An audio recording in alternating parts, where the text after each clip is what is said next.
Sa kabila ng kaliwat ka ng attempt na tuluyang pabagsakin ang career, ni Casimero ay pilit sinisikap pa rin ng mismong promoter nito na mabigyan ng alternative fight at venue itong ating kababayang si Casimero, na kung saan itong si Alas ay magkakaroon ng isang lehitimong laban sa Middle East, particular sa Dubai.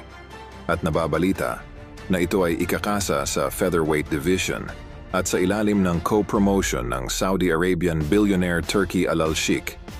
Ito ang magsisilbing alternatibo, pansamantala sa pagkakasuspendi kay Cuadro Alas sa Japan.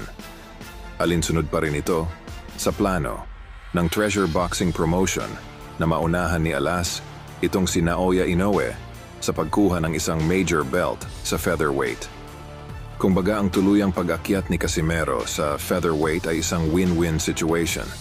Dahil una ay hindi na po kakabahan ng promoter ni Casimero na mabigo itong si Alas na makuha ang weight limit. At sa oras na makakuha ng isang major belt, itong si Casimero sa featherweight, ay wala nang mapagpipilian itong kampo ng The Japanese Monster, kundi labanan na si Cuadro Alas upang matupad ang pangarap nito na maging kauna-unang undisputed champion sa 3 division.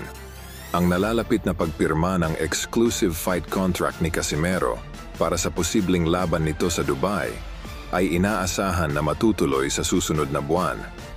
Ang lahat ng ito ay may 3 pangunahing hangarin. Una ay ang tuluyan ng matuldukan ang problema sa pagkuha ng weight limit ni Casimero. Kumbaga, ay hindi na po masyadong mahihirapan pa si Casimero sa pagkuha ng timbang sa featherweight. Pangalawa, ay mas madaling makakakuha agad ng isang major belt. Itong si Alas sa mas mataas na division, di gaya sa super bantamweight na kung saan ang 4 na major belts ay hawak-hawak lamang ng iisang champion na si Inoue. At pangatlo ay mas mataas ang posibilidad na maikasa ang laban nito sa hapon sa featherweight. Dahil wala pong tiwala ngayon ang manager nitong si Inoue na makukuha pa ni Casimero ang super bantamweight limit.